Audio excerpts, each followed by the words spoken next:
Hello friend, welcome back to my YouTube channel study material. Friend, आज हम start करने वाले हैं रूलिस थ्योरम।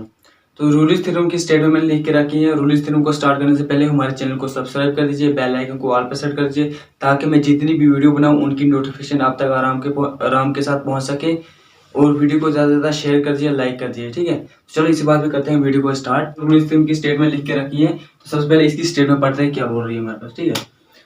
देखो, रूलिस थ्योरम की स्टेटमेंट हमें ये बोल रही है कि it state that the function is given in trigonometry, polynomial, exponential, binomial, sine, cos, tan etcetera. ये बोल हमारे पास एक फंक्शन होगा, वो इसकी टर्म में मतलब इन सारी की टर्म में दिया होगा। पहली टर्म को किसकी टर्म में दिया होगा? ट्रिग्नोमेट्री की टर्म में दिया होगा, पॉलिनोमियल की टर्म में दिया हुआ होगा, एक्सपोनेंशियल की टर्म में दिया हुआ होगा, पॉलिनोमियल बाइनोमियल की टर्म में दिया हुआ होगा, साइन, कास्ट है मतलब जितने भी ट्रिग्नोमेट्री रेशियोज है उनकी टर्म में दिया हुआ होगा कोई भी फंक्शन। तो हमें उससे क्या निकालनी है? रूलिस थ्योरम किस तरह से निकालना है। देखो, रूलिस थ्योरम निकालने के लिए हमें तीन कंडीशन होती है। अब वो तीन कंडीशन कौन कौन सी है हम मैंने लिख के रखी है। पहली कंडीशन हमें ये होती है कि हमारे पास जो वो फंक्शन होगा कौन सा, कोई भी फंक्शन किसी फॉर्म में, ट्रिग्नोमेट्री, पॉलिनोमियल, एक्सपोनेंशियल, कोई भी फॉर्म में, किसी भी फॉर्म में दिया होगा कोई फंक्शन, वो हमारे पास पहले जो स्टेप है, पहला जो कंडीशन है इसकी, वो हमारे पास कंटिन्यूअस होना चाहिए। किसमें? In close interval A B में। तो क्लोज इंटरवल में देखो, क्लोज इंटरवल हमारे पास क्या होता है, ये देखो यहाँ पे अगर ए है और यहाँ पे हमारे पास बी, ये हमारे पास क्लोज इंटरवल दिखा रहा हूँ। हमारे पास तो इसके अंदर वाले पॉइंट तो आने हैं, लेकिन इसमें साथ में ये वाले पॉइंट भी आने चाहिए। ए और बी पॉइंट भी होने चाहिए और अंदर वाले सारे पॉइंट्स होने चाहिए किसमें? क्लोज इंटरवल में। और दूसरी condition, F of S is derivable in open interval A B. और इसी में अब ओपन इंटरवल बनाएंगे ए और फिर बी, ठीक है। ये बनाना ओपन इंटरवल। ओपन इंटरवल में हमें जो है चाहिए मतलब इन दो को छोड़ के बाकी सारे अंदर वाले पॉइंट्स लिखने होते हैं मतलब। तो तीसरी कंडीशन हमारे पास जो f of a is equal to F of b, मतलब जो ये ए और बी है ना हमारे पास इंटरवल, ये हमारे पास इक्वल होने चाहिए। क्या होने चाहिए? इक्वल होने चाहिए। इक्वल होने के बाद क्या होगा? जब इक्वल होंगे तो then there exist at least one real number. देखो, अब अगर इक्वल होंगे, ए बी और बी भी इक्वल होगा, तो इनके अंदर तो कोई एक पॉइंट तो एग्जिस्ट करेगा जिसका नाम रखा मैंने सी। वो बिलोंग करेगी किसमें? ओपन इंटरवल ए बी में। ए और बी को छोड़ के सिर्फ वो वाला पॉइंट जो इनके अंदर आएगा, ए और बी के अंदर आएगा, वो वाला पॉइंट इसमें एग्जिस्ट करेगा।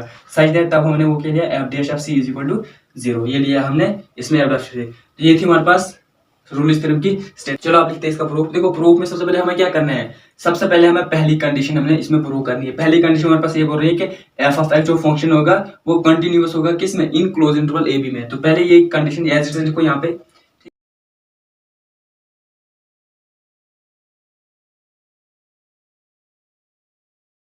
लिखा मैंने कुछ नहीं किया। देखो, ये जो पहली कंडीशन है हमने अब प्रूव करनी है, ठीक है। मतलब F of x is continuous in close interval. अगर देखो, अगर ये कंटीन्यूअस हो रहा है किसी क्लोज इंटरवल में, जो मतलब ए और बी हमारे पास कोई क्लोज इंटरवल है, अगर ये उसमें कंटीन्यूअस हो रहा है, क्या हो रहा है? कंटीन्यूअस है। इसका मतलब उसमें तो बॉन्ड्स तो होंगे ना। बॉन्ड मतलब इसके पास ग्रेटेस्ट लोअर बॉन्ड है और हमारे पास लीस्ट अपर बॉन्ड है, मतलब सबसे बड़ा एलिमेंट और हमारे पास सबसे छोटा एलिमेंट। उसी को मतलब बॉन्ड्स दिखाना है हमने, लीस्ट अपर बॉन्ड भी और ग्रेटेस्ट लोअर बॉन्ड भी। तो लिखो सबसे पहले एफ ऑफ एक्स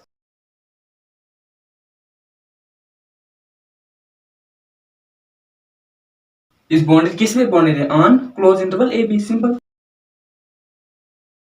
देखो, अगर ये बॉन्डेड है हमारे पास क्लोज इंटरवल ए बी पे, तो देखो एंड इट्स अटेन बॉन्डेड,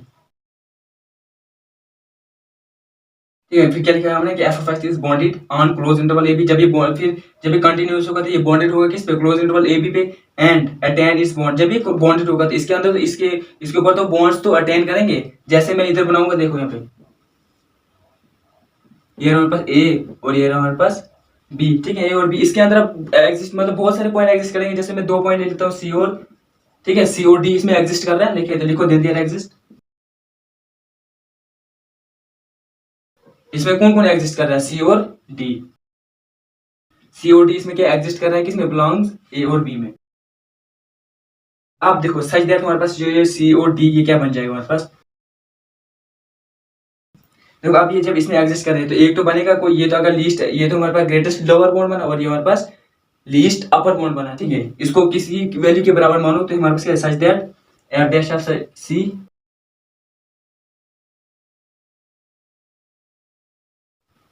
अब देखो जे जे सी डी। अब देखो इसमें सच दैट लिखा हमने F of C is equal to M और F of D is equal to M.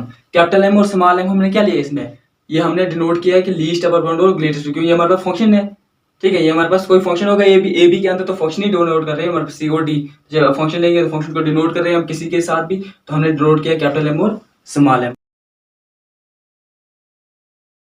तो यहाँ पे हमने क्या किया, आप देखो, कैपिटल एम हमने लीस्ट अपर बाउंड माना और स्मॉल एम हमने ग्रेटेस्ट लोअर बाउंड माना। ठीक है, ग्रेटेस्ट लोअर बाउंड में क्या निकालना है, F of a is equal to F of b. लेकिन अब हमारे पास यहाँ पे क्या हो रहे हैं, केसेस अराइज हो रहे हैं। यहाँ पे हमारे पास केसेस अराइज हो रहे हैं। कितने, 2 केस हमारे पास अराइज होते हैं। फर्स्ट केस हमारे पास क्या है, ठीक है, केस फर्स्ट हमारे पास ये हो रहा है कि मतलब हमें पहले लीस्ट अपर बाउंड और ग्रेटेस्ट लोअर बाउंड हमें क्या दिखाना है, इक्वल दिखाना है। हमारे पास फर्स्ट ऑफ ऑल क्या दिखाना है, हमने इक्वल दिखाना है। तो हम क्या लिखेंगे, इफ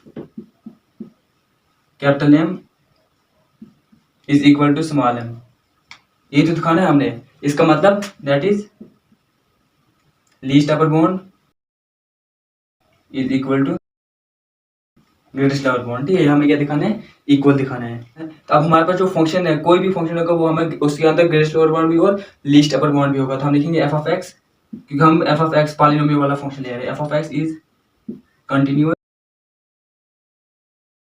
इन क्लोज इंटरवल। तो इसका मतलब ये जो एफ डैश ऑफ एक्स जो हमारे पास बन रहा है, इसकी डिफरेंशियल जब बनेगी f dash of x is equal to, ये क्या बन जाएगा हमारे पास, 0 बन जाएगा। क्यों, फॉर ऑल जो ये एक्स है ये किस में बिलोंग कर रहा है, ओपन इंटरवल ए और बी में। ठीक है, अब क्या करना है हमने, तब हमारे पास एक पॉइंट इसमें एग्जिस्ट करेगा, then there exist at least one real number, जिसको नाम रखा हमने सी। सच दैट हमारे पास क्या बनेगा, तो जब इसमें एग्जिस्ट करे तो हमारे पास डिफरेंशिएट होगा, ये बन जाएगा F dash of C is equal to 0 for all. ठीक है, एक्स की हमें सी डालना, बाकी कुछ नहीं, बाकी तो एज इट इज है। सी बिलोंग्स टू ए और बी। ठीक है, ये हमारे पास क्या निकला, केस फर्स्ट। अब निकालते हैं केस नंबर सेकंड। ठीक है,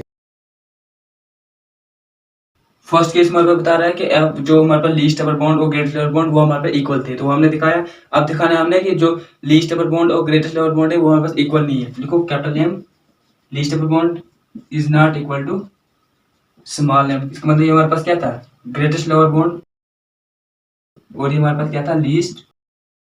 इसमें हम ये भी बोल सकते हैं कि दैट इज जो हमारे पास कैपिटल एम है ये हमारे पास एफ ऑफ ए फंक्शन है। ठीक है, capital M is not equal to F of A, ये भी दिखा सकते हैं। और फिर दूसरा and small M is not equal to F of A. ठीक है, ये हमारे पास फंक्शन बन रहा है एफ ऑफ ए, ये हमारे पास फंक्शन एफ ऑफ ए। ये दिखाना है हमने कि ये हमारे पास इक्वल नहीं है, क्योंकि हमारे पास लीस्ट अपर बाउंड हमने इसमें क्या करना है, अब सपोज करना है। ये हमारे पास हमने खुद सपोज करना है। हमारे पास एक ग्रेटेस्ट लोअर बाउंड है, हमारे पास लीस्ट अपर बाउंड है, नहीं ये कम है और नहीं ये ज्यादा है, तो फिर मैक्सिमम होगी। ठीक है, ये हमारे पास ए आया, ये हमारे पास बी आया। यहाँ पे देखो ये हमारा एफ ऑफ ए और ये हमारे पास एफ ऑफ बी। अब देखो ये तो कांस्टेंट नहीं हो रही है, हमारे पास क्या हो रहा है, यहाँ पे हमारे पास सी, ये हमारे पास एफ ऑफ सी। अब देखो इधर ये बोल रहा है ना लीस्ट अपर बाउंड है ना ग्रेटेस्ट हमारे पास ग्रेटेस्ट लोअर बाउंड है ना हमारे पास लीस्ट अपर बाउंड है। तो हमारे पास न ये है तो नहीं है, फिर क्या होगी हमारे पास मैक्सिमम वैल्यू होगी। ठीक है, ऊपर होगी तो मैक्सिमम वैल्यू होगी। हमारे पास लिखेंगे F of x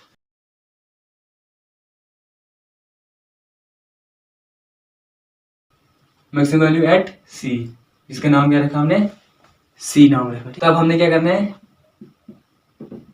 F of C is equal to capital M for all C belongs to किसके बीच में, ए और बी के बीच में बिलोंग कर रहा है, क्लोज इंटरवल ए और बी। देन फिर तब हमारे पास क्या हो रहा है, ये देखो अभी हमारे पास यहाँ पे इसमें लीस्ट अपर बाउंड भी ग्रेटेस्ट लोअर बाउंड है, इसमें माइनस एच भी आएगा प्लस एच भी आएगा। हम लिखेंगे सबसे पहले F of C plus H, ये हमारा फंक्शन ले रहे हैं माइनस एफ ऑफ सी। देखो ये हमारे पास लेस देन भी आएगा ग्रेटर देन भी आएगा। ठीक है, less than and greater than equal to 0, इसमें दोनों कंडीशन आ रही है, लेस देन भी आ रही है ग्रेटर देन भी आ रही है। अब हमने पहले एक लेस देन पकड़ना है, फिर हमने ग्रेटर देन पकड़ता है, हम साथ में दोनों पकड़ेंगे। ठीक है, देखो क्या करना है, सबसे पहले इसको एज लिखो, यहाँ पे लेस देन और इस दिन यहाँ पे साइड ग्रेटर देन। लिखो कंडीशन हमारे पास इफ जो एच होगा वो ग्रेटर देन 0, क्या बनेगा, if H is less then 0, एक ग्रेटर देन और एक लेस देन है, तब देन इसको एज लिखो, क्या बन जाएगा, F of C plus H minus F of C. यहाँ पे देखो यहाँ पे ग्रेटर देन 0 है, मतलब ग्रेटर देन ये माइनस हो रहा है, हमारे पास लेस देन इक्वल टू 0 बनेगा। ठीक है, साइड यहाँ पे लिखो, यहाँ पे एच हमारे पास क्या है, लेस देन 0 है, तो ये बन जाएगा हमारे पास F of C plus H as it is minus F of C, यहाँ पे less than equal to zero, यहाँ पे greater than equal to zero. ठीक है, ये देखो हमारे पास दो कंडीशन चल रही है। तो लेस देन जीरो हमारे पास, इसमें डिवाइडिंग करो प्लस एच, इसमें डिवाइडिंग करो minus H, dividing by plus H. ठीक है, वी गेट, इधर भी लिखो डिवाइडिंग, इस साइड हमने माइनस एच से करना है।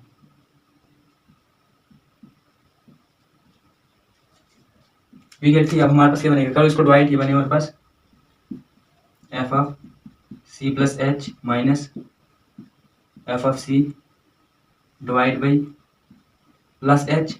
ठीक है, less than equal to zero, as it है, यहाँ पे भी करो आप F of C plus H minus F of C greater than equal to zero divide by minus H. ठीक है, अब क्या करोगे कि यहाँ पे प्लस एच, यहाँ पे माइनस एच, ये हमारे पास राइट हैंड लिमिट बनेगी और ये हमारे पास लेफ्ट हैंड लिमिट बनेगी। तो इसमें अप्लाई करो लिमिट, इसमें भी लिमिट अप्लाई करो। ठीक है, लिमिट बोथ साइड, दोनों साइड भी लिखूँ मैं, टेकिंग लिमिट इक्वेशन, इसमें कुछ टेकिंग लिमिट, इधर भी टेकिंग लिमिट को,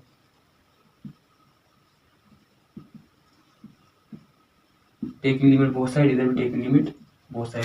ले लो आप, यहाँ पे लिमिट क्या बन जाएगा, limit H approach to zero plus. ठीक है, यहाँ पे जीरो पॉजिटिव बनेगा, राइट हैंड लिमिट बनेगी हमारे पास, इसको ऐसे लिखो F of C plus H minus F of C. देखो ये प्लस एच है, ये इसके साथ मल्टीप्लाई हो जाएगा, इक्वल टू भी है तो लेस देन भी है, तो इसके साथ मल्टीप्लाई हो जाएगा, ये जीरो बन जाएगा। इधर भी ऐसे लगा दो, limit H approach to zero negative. ठीक है, F of C plus H minus F of C, यहाँ पे भी ग्रेटर देन जीरो, तो ये माइनस एच इसके साथ मल्टीप्लाई हो जाएगा, ये हो जाएगा greater than equal to zero. ठीक है, अब ये हमारे पास क्या बना, राइट हैंड लिमिट और हमारे पास लेफ्ट हैंड लिमिट लिखो, बन जाएगा दिस इज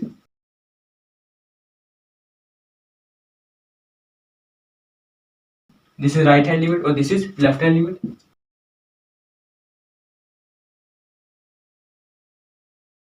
क्या करना है, इसको आप शॉर्ट में किस तरह से लिखें, R F dash of C is less than equal to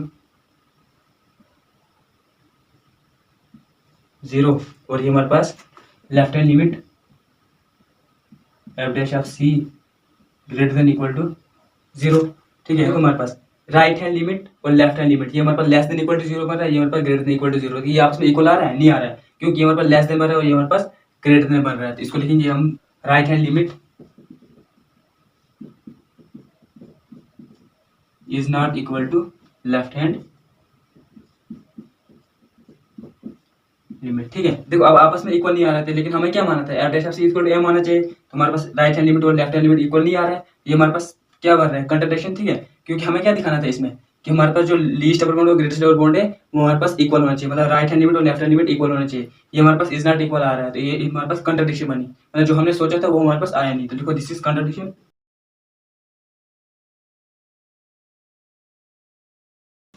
contradiction और क्वेश्चन इज रॉन्ग, मतलब जो हमने माना था वो गलत निकला।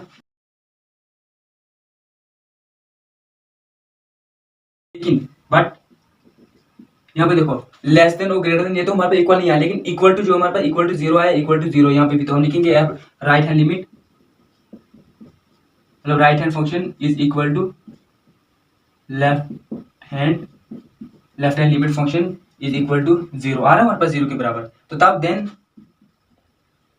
F dash of C is equal to zero आ रहा है, इसमें देखो एफ डैश ऑफ सी हमारे पास, तब हमारे पास क्या होगा, जीरो होगा कब, जब राइट हैंड लिमिट और लेफ्ट हैंड लिमिट हमारे पास इसके बराबर हो, तो हमारे पास जो फंक्शन होगा वो हमारे पास जीरो होगा। यहाँ पे एज जीरो की जगह एफ डैश ऑफ सी डालो, तो इसको इक्वेशन एज लिखो, is equal to left hand function is equal to function के बराबर आ रहा है। ठीक है, एफ ऑफ सी के बराबर, देखो क्योंकि ये हमारे पास जीरो बराबर आ रहा है, ये हमारे पास जीरो के बराबर आ रहा है, इस जीरो की जगह हम एफ ऑफ सी लिख सकते हैं। तो देन तब हमारे पास इसमें कोई एग्जिस्ट करेगा एक, तो एफ डैश ऑफ सी, तो F of C is equal to zero, then there exists at least one real value, जिसका नाम रखा हमने c, तब such that f dash of c is equal to zero। इसका मतलब implies that हम बोल सकते हैं कि f dash of c is equal to 0 for all C belongs to close interval A B. ये हमने क्या दिखाना था, प्रूफ करना था। ये निकालेंगे हमारे पास इसका प्रूफ। मिलते हैं दूसरे वीडियो में, तब तक के लिए बाय बाय टाटा।